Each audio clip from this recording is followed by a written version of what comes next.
everyone, so in today's video I'll be photographing the planet Venus tonight, which is the second planet from the Sun. However, there's really nothing special about the planet Venus tonight aside from the fact that it's now getting closer to the Earth, and with that it's now getting bigger in the night sky, allowing me to see and capture more detail of the planet itself. But of course, Venus itself will be smaller than Saturn through my telescope, and that will greatly affect as to how much detail I can capture of Venus compared to Saturn.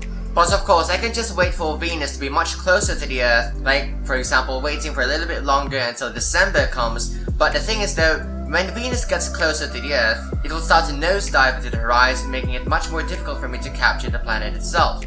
And before that happens, Venus will then disappear behind a bunch of trees and my surroundings, making it impossible for me to capture the planet. So if I wait for much longer, then my window of opportunity to capture the planet Venus will now close, which is why I have to do it now or never. So I've been diving more into planetary astrophotography recently because I wanted to improve my astrophotography skills, and also because I wanted to photograph new things in the night sky, aside from the stars, the Milky Way, nebulae, and all of those things. But the kind of astrophotography that I usually do is wide field astrophotography, and I figured, why not do planetary astrophotography? Which is why I started to dive more into it. And besides though, the equipment that I have already allows me to do planetary astrophotography, but it is not that detailed as you may have seen in my previous vlogs when I captured the planets. But well, every planetary astrophotographer has to start somewhere, don't they? So, same thing as usual, I'm gonna use my Celestian Astromaster LT6080 refractor telescope and attach my DSLR camera onto my telescope using the T-ring and T-adapter that I have in order to photograph the planet Venus itself.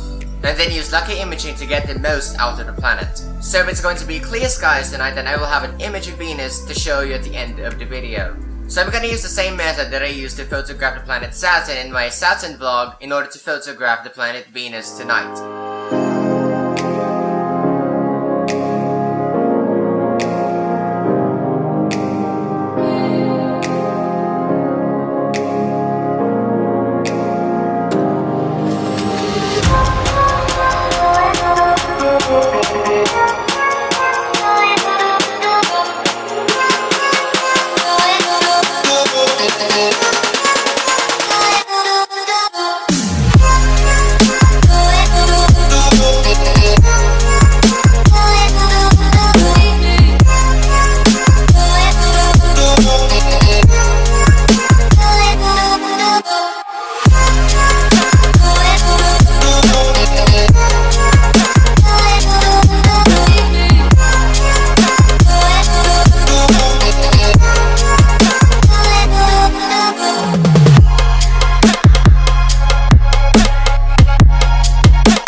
So I wasn't really able to properly photograph Venus today because, well, it was difficult for me to censor the planet in the field of view and as well as focus on it. And Venus is already set below the trees and a bunch of clouds are now coming and they have already blocked Venus, making it impossible for me to photograph the planet itself. So I'm just gonna have to do this thing again tomorrow if the sky is clear, and this time I'll do it better. Oh god, today is just so frustrating. Just reminds me of how I felt when I first attempted to photograph the planet. It's just very difficult. So unfortunately, I wasn't able to capture the planet Venus the following night due to cloudy skies and constant rain. It took me several more days to finally capture the planet through my telescope since the weather wouldn't cooperate. Capturing the planet turned out to be more difficult than I thought it would be, even with the technique I used during my last vlog. Even when the skies were quite clear, some clouds would block my view of the planet, preventing me from capturing it properly. I was only able to capture the planet after several more attempts, but the results just weren't that good. This is what the planet Venus looked like through my DSLR that was attached to my telescope at the time. I took a video recording of it since it was difficult for me to photograph the planet. I also had trouble centering the planet in the field of view, hence why the footage is shaky. This wasn't what I expected to capture through my telescope, and the footage was totally unusable for lucky imaging.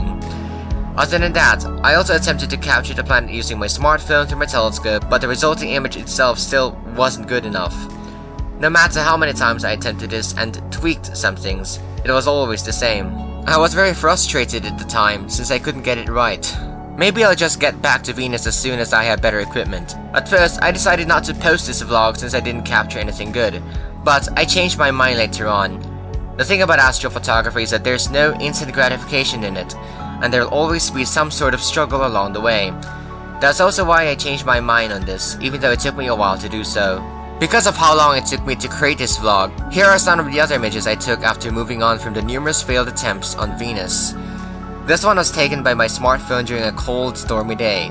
It rained heavily during this time, and it was like a typhoon itself made landfall. I wanted to take this opportunity to try out other forms of photography aside from my usual astrophotography. Other than that, since my neighbor later decided to cut down the big tree that blocks my view of the eastern sky to make way for a water tower, I was able to capture these images of the moon later on. I can't believe the amount of sky that's now available to me from this view, and plenty of opportunities have opened themselves up to me since then. This one was taken during nautical twilight when the moon was still rising above the horizon. It was surely a spectacular sight during this time, and it was a view that would have been blocked by the big tree to the south of my home. Another one I took a few days later is this one of the full moon during astronomical twilight. I could have captured the full moon while it was still rising above the horizon, but it was too cloudy to do so.